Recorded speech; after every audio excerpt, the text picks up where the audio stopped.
Movie के शुरुआत में हम टीना नाम की एक लड़की को देखते हैं जो खेतों के बीच में किसी के साथ इंटीमेट हो रही थी और वहीं पास में उसका चाचा भी बैठा हुआ था जो अपनी डायरी में क्लाइंट्स के नाम लिख रहा था, जिसे देखकर हमें पता चलता है कि टीना एक धंधे वाली है और उसका चाचा ही उसकी दलाली करता है। फिर अपना सर्विस देने के बाद वो दोनों वापस घर आ जाते हैं और उनका घर देखने के बाद हमें पता चलता है कि वो लोग काफ़ी गरीब है। फिर यहाँ पर हम टीना की छोटी बहन नताशा और अंकल के बेटे जैक को देखते हैं। फिर वो सभी खाना खाने के बाद अंकल दारू की बोतल लेकर बाहर बैठ जाते हैं और पूरे दिन का हिसाब किताब करने लगते हैं। तभी उनके पास जैक आता है और उसको अपने पिता और टीना के काम के बारे में सब कुछ पता था, पर इस काम में काफी खतरा भी था।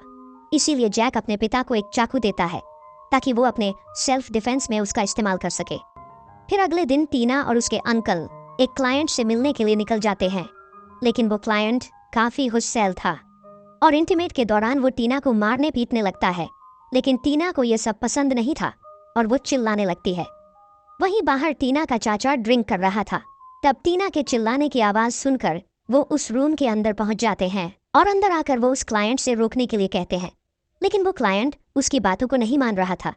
इसीलिए अंकल और उस क्लाइंट के बीच झगड़ा हो जाता है, जिस दौरान वो क्लाइंट अंकल को धक्का दे देता है। तब जैक के दिए चाकू से अंकल का गला कट जाता है, जिससे अंकल की वहीं पर मौत हो जाती है। अब अंकल के मौत के बाद सब लोग काफी दुखी होते हैं और धीरे धीरे उनके सभी पैसे भी खत्म हो जाते हैं। पर अंकल के फोन पर क्लाइंट्स लगातार कॉल कर रहे थे। तब मजबूरन टीना को उन क्लाइंट्स के कॉल्स रिसीव करने पड़ते हैं और वो सभी क्लाइंट्स टीना को सर्विस देने के लिए बुलाते हैं, पर टीना अकेले तो जा नहीं सकती थी। इसीलिए जैक भी उसके साथ जाने का डिसाइड करता है। उसके बाद टीना को हम जंगल में इंटीमेट होते हुए देखते हैं और जैक पास में ही बैठकर डायरी में हिसाब किताब लिख रहा था। फिर सारा दिन अपना सर्विस देने के बाद वो दोनों वापस घर जाने लगते हैं, पर तभी टीना को एक आदमी के बारे में याद आता है जो उसको बहुत सारे पैसे देने वाला था। इसलिए वो दोनों उस आदमी के पास पहुंच जाते हैं। असल में वो आदमी इस गांव का सरपंच था और वो यहाँ का सबसे अमीर आदमी भी था, लेकिन उसकी एक प्रॉब्लम थी। दरअसल सरपंच का बेटा एक गे होता है और सरपंच चाहता था कि उसका बेटा मर्द बने। इसीलिए उसने अपने बेटे की मर्दानगी बाहर लाने के लिए टीना को बुलाया था। यहाँ पर सरपंच टीना से कहता है कि तुम्हें मेरे बेटे के गे होने वाली बात राज रखना होगा, जिसके लिए मैं तुम्हें बहुत सारे पैसे दूंगा। उसके बाद टीना उसके बेटे को लेकर एक कमरे में आ जाती है, लेकिन यहाँ पर वो टीना के साथ इंटीमेट होने से मना कर देता है। जिसके बाद वो दोनों एक प्लान बनाते हैं और प्लान के अनुसार टीना जोर जोर से आवाजें निकालने लगती है, जिससे सरपंच को लगता है कि उसका बेटा अब मर्द बन गया है। फिर सरपंच से पैसे लेने के बाद वो दोनों अपने घर आ जाते हैं। फिर धीरे धीरे टीना के सर्विस देने वाली बात पूरे गांव में फैल जाती है। इसलिए गांव के सभी लोग उसके साथ इंटीमेट होने के लिए आने लगे थे और अब उन लोगों के पास अच्छे खासे पैसे भी आने लगे थे। लेकिन फिर एक दिन सैम नाम के एक पुलिस ऑफिसर को उनके इस धंधे के बारे में पता चल जाता है। इसलिए वो जैक के पास आकर अपना कमीशन फिक्स कर लेता है और साथ ही सैम टीना के साथ इंटीमेट भी होता है। उसके बाद सैम जैक से अपने गे कांस्टेबल के साथ इंटीमेट होने के लिए कहता है और मजबूरी में जैक को ऐसा करना पड़ता है।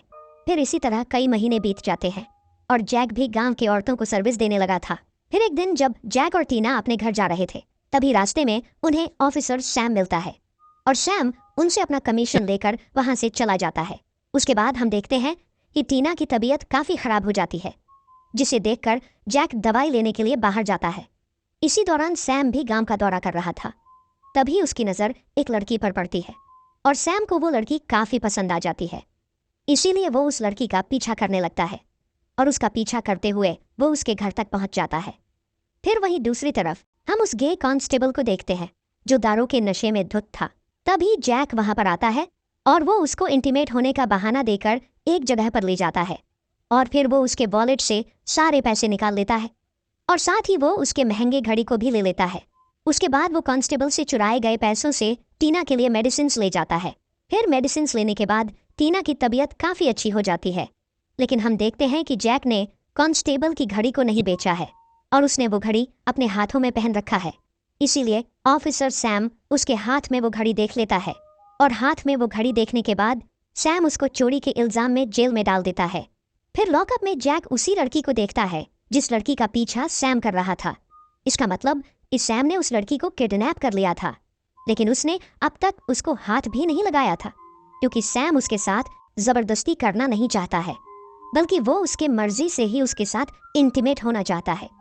वहीं दूसरी तरफ हम जैक की बहन को देखते हैं, जो जैक के वापस न आने पर काफी परेशान होती है, और साथ ही घर के सारे पैसे भी खत्म हो चुके थे और गांव के दुकानदारों ने भी उसको उधार देने से मना कर दिया था।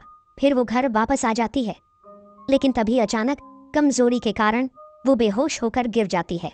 फिर उसकी बहन नताशा उसको जैसे तैसे करके होश में लाती है, और उधर लॉकअप में हम जैक और उस लड़की को देखते हैं। तब जैक उस लड़की से उसका नाम पूछता है, जिस पर वो लड़की अपना नाम नैन्सी बताती है।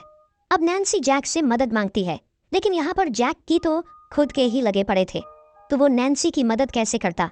और वो दोनों बात कर ही रहे थे कि तभी वहां पर सैम आ जाता है। फिर वो नैन्सी को डराने के लिए जैक को काफी पिटने लगता है, और साथ ही वो उसको धमकाता भी है कि अगर उसने इसके बारे में किसी को बताया तो वो उसको जान से मार देगा। तभी वहां पर सैम का एक दोस्त आता है, और सैम अपने दोस्त के बातों में आकर नैन्सी को टच करने लगता है, जिसे देखकर जैक को काफी बुरा लगता है, लेकिन वो चाहकर भी कुछ नहीं कर सकता था। फिर अगले दिन सैम को जैक की डायरी मिल जाती है।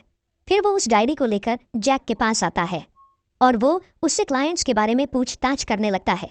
फिर वो जैक को छोड़ने के बदले में उससे पैसों का डिमांड करता है, लेकिन जैक के पास तो फूटी कौड़ी भी नहीं थी, जिसे सुनकर सैम पैसे कमाने का एक नया तरीका निकालता है।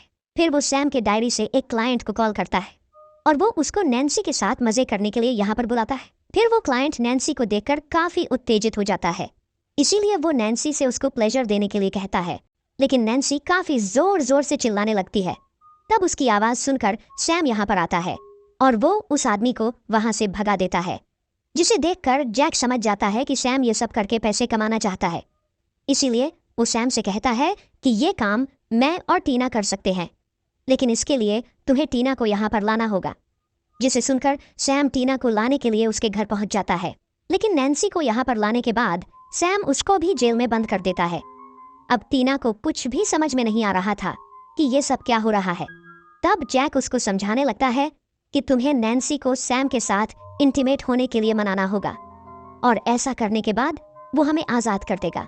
जिसे सुनने के बाद टीना नैन्सी को अच्छे से नहलाकर उसको तैयार करती है। उसके बाद सैम नैन्सी को अपने रूम में ले जाता है, लेकिन पहले तो वो नैन्सी को मनाने लगता है कि वो उसकी मर्जी से उसके साथ इंटीमेट होने के लिए मान जाए, लेकिन नैन्सी ऐसा करने से मना कर देती है। इसीलिए सैम को गुस्सा आ जाता है, और वो उसके साथ जबरदस्ती करने लगता है, जिससे नैन्सी काफी जोर जोर से चिल्लाने लगती है। तब नैन्सी के चिल्लाने की आवाज सुनकर जैक और टीना भी काफी परेशान हो जाते हैं। फिर सैम अपना हवस मिटाने के बाद नैन्सी को वापस जेल में बंद कर देता है।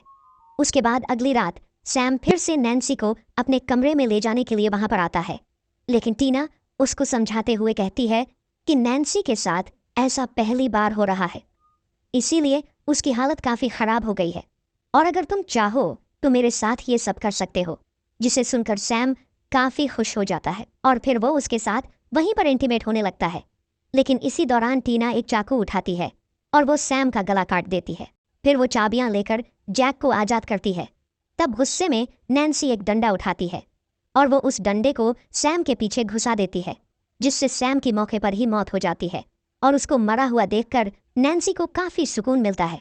उसके बाद वो तीनों भागते हुए अपने घर जाते हैं, और अपना सारा सामान पैक करके वहां से निकलने लगते हैं। इतनी ही देर में उस सरपंच का बेटा भी कार लेकर यहाँ पर पहुंच जाता है, क्योंकि वो भी अपने पिता को समझाकर थक चुका था। इसीलिए वो भी अपनी लाइफ को एंजॉय करने के लिए उन लोगों के साथ जाने का डिसाइड करता है। फिर अगले दिन हम उन पांचों को किसी दूसरे गांव में देखते हैं। यहाँ पर जैक और नैन्सी एक दूसरे के साथ रिलेशन में आ जाते हैं। फिर वो चारों एक दूसरे के मदद के लिए शुक्रिया कहते हैं, और इसी सीन के साथ ये मूवी यहीं पर खत्म हो जाती है।